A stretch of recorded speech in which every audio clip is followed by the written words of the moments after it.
Hello, my dear friends. Good morning once again. So, I am here for the left out part of yesterday's our lesson, The Lost Spring, part 3. So, we will see today the part 4 of the same lesson, The Lost Spring. So, we have seen that this is a very nice story by Anis Jung, and it relates the pitiful and horrible life of the rag pickers, which is much more related to the migrants, to the poor, and the slum dwellers. And this story also refers Simapuri, a particular suburban area of Delhi or North Delhi, and there they all live. So around 10,000 uh, Bangladeshi migrants and other migrants live there, and they are all, along with their whole families, along with the children, their wives, their families, the ladies and gents and all, they all are in the profession of rag picking. So you all know, my dear friends, the first part talks about the writer's impressions about the life of the unfortunate rag pickers. Now, the rag pickers migrated from Dhaka, or Bangladesh, and find a settlement in Simapuri. So, they end up losing their fields and homes due to storms. They then come to the big city to find a living, but are very much poor. You see, migrants are, they do not have their own land, they do not have any relatives, they do not have enough shelter, enough food, and they left everything at their native city in Bangladesh, native town in Bangladesh, native village in Bangladesh, and they left all and arrived here in Delhi to find bread and butter for their survival. They then come to a big city to find a living. The author then watches Saheb and his group of barefoot boys, the rag pickers every morning, who is always scrounging for gold in her neighborhood. Scrounging means, searching for gold. Garbage is actually the means of survival for the elders, and it is something wrapped in wonder for the children. So, sometimes the children find coin or two from it. Even these kids have desires and ambitions, but they have no clue about how to achieve them. There are many things that are unreachable to them. For instance, they do not have shoes, they do not have their own playgrounds, they cannot play rich games like tennis, cricket, and so on. They do not have enough time to do so because they are busy in helping their parents for their survival and similar stuff. Later on, Saheb starts working in a tea stall. So this is the later story. So yesterday we have seen this part about Simapuri. So we just go through this part, particularly Simapuri. Simapuri is a geographically close to Delhi, but its traditions, standards of life, and people are far away from Delhi. That is why they used a very specific word uh, here. Uh, yes, a place on the periphery of Delhi, 8 miles away from it. See, here is that sentence. 8 miles away from it. Means, though it is a part of Delhi, but ironically, they do not belong to Delhi. You know? So, Simapuri was a deserted area when the Bangladeshis arrived here 3 decades ago. Almost, you see, after 1971, 3-4 decades ago, they arrived there.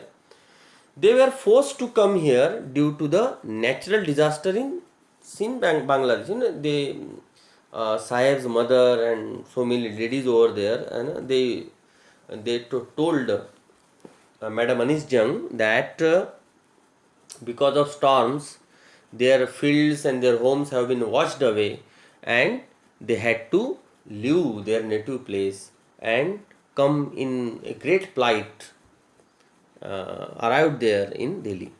They loved Simapuri because they could survive there. They had food and shelter there. At least they have a leaking roof, but it is better than, you see, better than no roof at all. Though they have a leaking roof, but it is okay for them. They are satisfied because they are getting, they do not have aching stomachs. They are getting food morning and night by the rack picking, so they are happy. Through years, rack picking has acquired the proportions of a fine art. Now it is a fine art for them. Okay.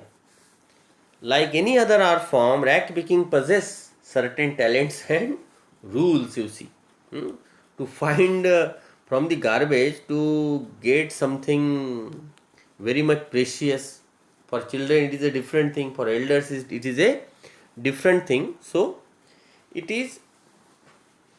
needs talent and rules. Certain rules are there. One needs guidance and inborn talents to be a successful rack picker.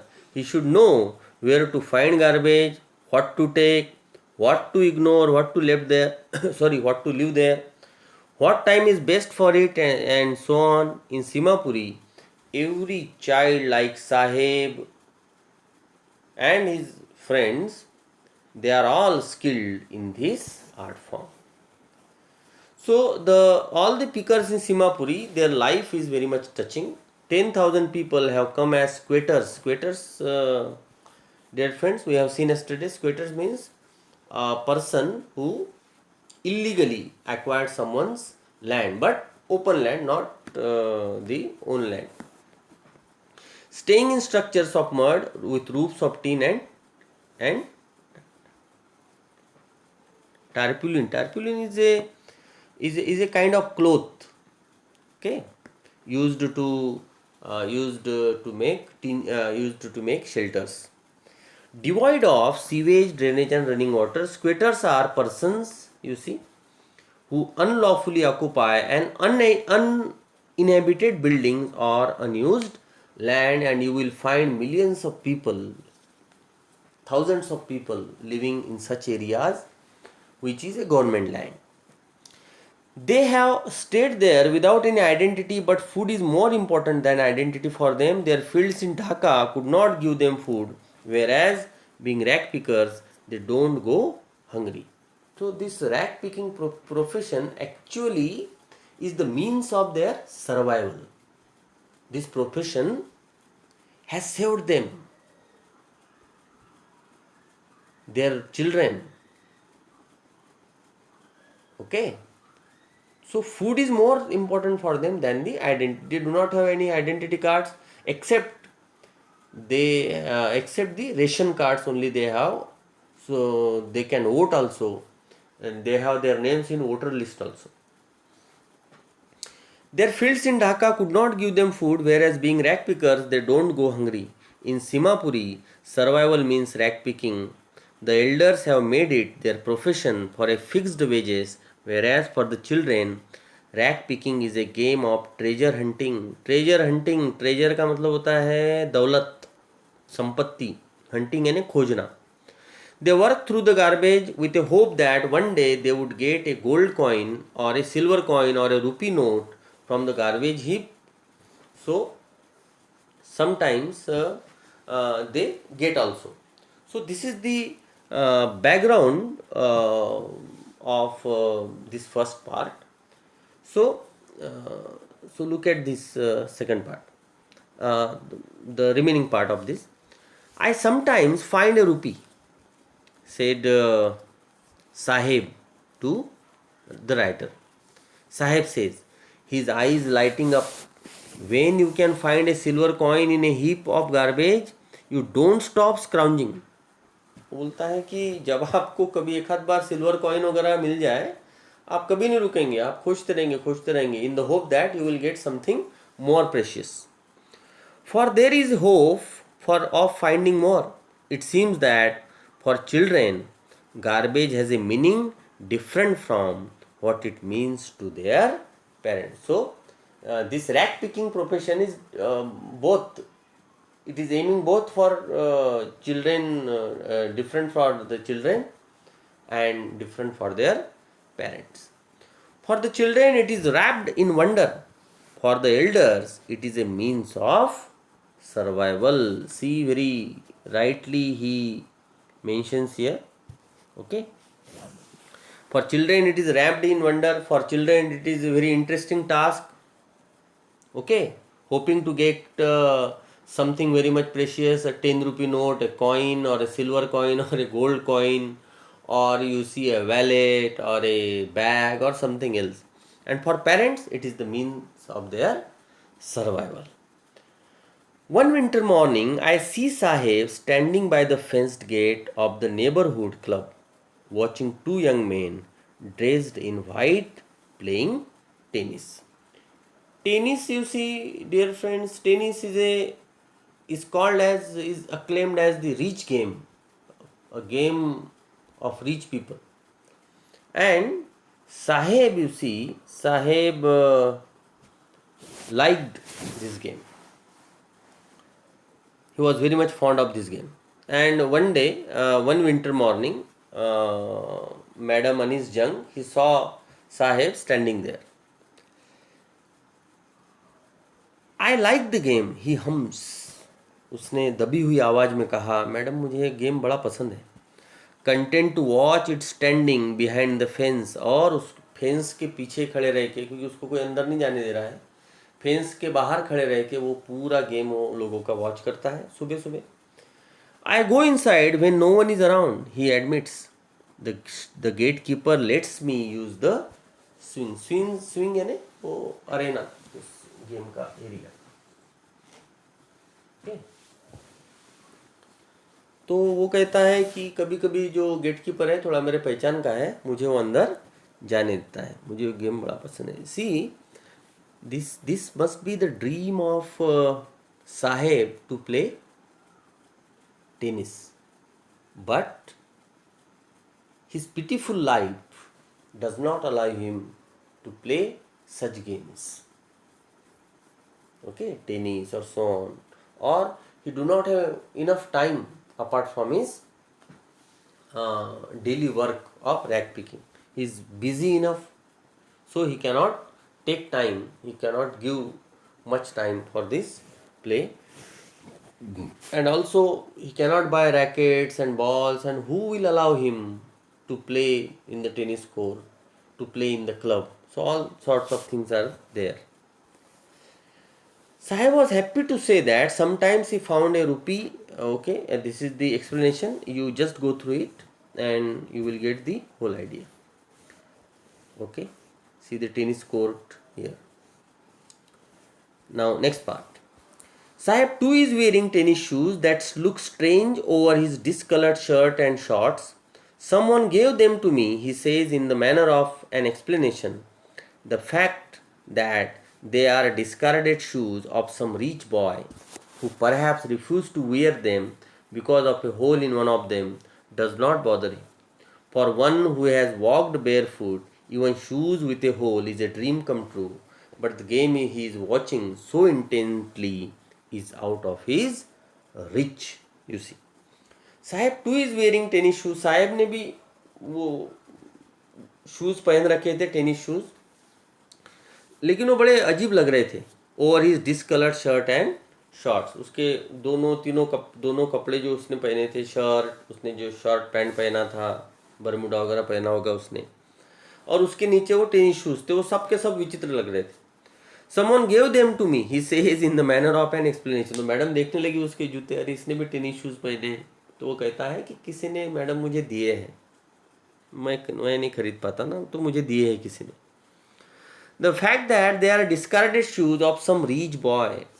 Fact ये थी कि वो किसी अमीर बच्चे के छुड़े हुए जूते थे, फटे हुए जूते थे. डिस्कार्ड का मतलब होता है खराब हो चुके. डिस्कार्डेड, छोड़ दिए. Discarded shoes of some rich boy who perhaps refused to wear them because of a hole in one of them. उसमें दोनों में से एक जूते में होल था, बट साहेब को इससे कोई फर्क नहीं पड़ता. Saheb does not bother, it does not bother Saheb. For one, क्योंकि देखिए लाइन क्या है, मैंने अंडरलाइन करके रखा है. For one who has walked bear foot, ऐसा बच्चा, ऐसा व्यक्ति, ऐसा लैड जो बेयरफुट रहता हो, जो नंगे पैर रहता हो, even shoes with a hole is a dream come true. देखिए कितनी अच्छी बात बोली है. तो एक जूता, फटा हुआ जूता भी, एक छेद हुआ जूता भी जो है उसके लिए एक ड्रीम है, एक सपने के बराबर है. बट द गेम, लेकिन जिस चीज़ के लिए उसने वो जूते पहने, टेनिस खेलने के लिए, but the game he is watching so intently means closely. हाँ, इंटेंटली मीन्स एकदम करीब से देखना, इंटेंटली मीन्स क्लोजली. हाँ, जो गेम वो देख रहा था इतने intently, is out of his reach, वो उसके रीच के बाहर है. मतलब it is not his, you see, क्या बोलते हैं उसको, it is not his cup of tea. Okay, उसके रीच के बाहर है, वो उसके हैसियत के बाहर है, वो नहीं वो कर सकता. तो इसी का एक्सप्लेनेशन है, बहुत अच्छे से पढ़ लेना, है ना. ये बड़ी अच्छी लास्ट लाइन मैंने यहाँ पे बताई है कि ऑल दो ड्यू टू द, यहाँ से, हाँ, यहाँ से, although due to the garbage dump, Saheb's dream of wearing shoes had been partially fulfilled, but his desire to play tennis would never be fulfilled. तो आगे, this morning Saheb is on his way to the milk booth. मैंने देखा आज सुबह कि साहेब जो है milk booth की तरफ जा रहा था, मतलब दूध लेने के लिए जा रहा था. In his hand is a steel canister, उसके हाथ में एक स्टील की जो है वो थी, चाय की केटली बोलते हैं ना उसको, canister. I now work in A tea stall madam down the road, he says. अरे मैडम, रोड के उस तरफ मैं एक टी स्टॉल है, वहां काम करता हूं. He says, pointing in the distance, I am paid 800 rupees and all my meals, madam. अब मैं रैक पिकिंग का काम नहीं करता, मुझे 800 रुपये महीना मिलता है और खाना भी मिलता है, मेरा मालिक मुझे खाना भी देता है. मैंने कहा, does he like the job. मैंने उससे पूछा, तुमको जॉब ये पसंद है, ये तुम रैक पिकिंग करते थे, है ना, बड़ा मुझे अच्छे से बताते थे, उसमें सिल्वर कॉइन मिलता है, गोल्ड कॉइन मिलता है, ये जॉब तुमको पसंद है. His face I see has lost the carefree look. मैंने देखा उसके चेहरे की तरफ, वो केयर फ्री लुक उसके चेहरे पे नहीं था, एक दबाव था. जैसे किसी के अंडर काम कर रहा है ना, वो जो फ्रीडम उसको रैक पिकिंग के प्रोफेशन में मिलता था, जो आनंद उसको है ना, वो हंस हंस के जवाब दे रहा था मैडम को. मैडम आप बनाएंगी मेरे लिए स्कूल, तो मैं आपके स्कूल में आऊँगा, ऐसा बोलता है ना पहले शुरुआती में. तो वो केयरफुल लुक उसका कहीं गायब हो गया. The steel canister seems heavier than the plastic bag he would carry so lightly over his shoulder. तो बोलती है कि जो स्टील कैनिस्टर जो उसके हाथ में है, छोटी सी, वो हेवी लग रही थी. देखिए किस तरीके की आयरनी यहाँ पर की है मैडम ने. वो स्टील कैनिस्टर छोटी सी है ना, 8-10 कप चाय उसके अंदर होगा या नहीं होगा, वो छोटी सी कैनिस्टर जिसका वजन बहुत हल्का है, राइटर बोल रही है कि उसका वजन अभी उसके ऊपर ज़्यादा लग रहा है than the plastic bag he would carry so lightly over his shoulder. वो साहेब आलम जो अपने मन का राजा था, जो अपने मन का मालिक था, फ्री था, स्वच्छंद था, कोई उसके ऊपर जो है चिंता का भाव नहीं था, वो केयर फ्री राजा, वो केयर फ्री साहेब, वो लॉर्ड ऑफ द यूनिवर्स उस स्टील कैनिस्टर के बोझ तले, उस स्टील की केटली के चाय के बोझ तले कहीं दब गया था। The bag was his. वो जो वो जो प्लास्टिक की बैग थी जिसमें कूड़ा कचरा सब वो जमा करता था, द बैग वॉज हिज, वो उसकी खुद की बैग थी। And the canister belongs to the man who owns the tea shop. ये फर्क है। और ये जो कैनिस्टर उसके हाथ में है, ये उस आदमी की है जो आदमी उस टी शॉप का मालिक है। तो ये फर्क है। उसका फ्रीडम जो है कहीं कहीं लॉस्ट हो गया, उसका जीवन जो है कहीं लॉस्ट हो गया, उसका केयर फ्री लुक कहीं ख़त्म हो गया। अब वो किसी का गुलाम है। और जब वो रैक पिकिंग करता था वो अपनी मर्जी का, तो एक थोड़ा सा इसमें एक अलग ट्विस्ट थोड़ा सा एक कहानी में मैडम ने दे दिया। So Saheb is no longer his own master. Lord of the universe नाम का मतलब है ना उसके साहेब आलम। ओके, तो Saheb is no longer his own master. अब साहेब जो है अपना मास्टर खुद नहीं है। साहेब जो है राजा अपने मर्जी का मालिक नहीं है। अब उसकी जगह जो है, उसका फ्रीडम जो है ख़त्म हो गया। वो टी स्टॉल का मालिक उसका भी जो है बॉस है। तो ये पूरा एक्सप्लेनेशन मित्रों पढ़ लेना। See, this is the picture from our book itself. एक वो साहेब एकदम केयर फ्री और ये साहेब दोनों में अंतर है। So thank you very much for today. Tomorrow we will see the next part, the next story. It is the story of Mukesh. Thank you very much.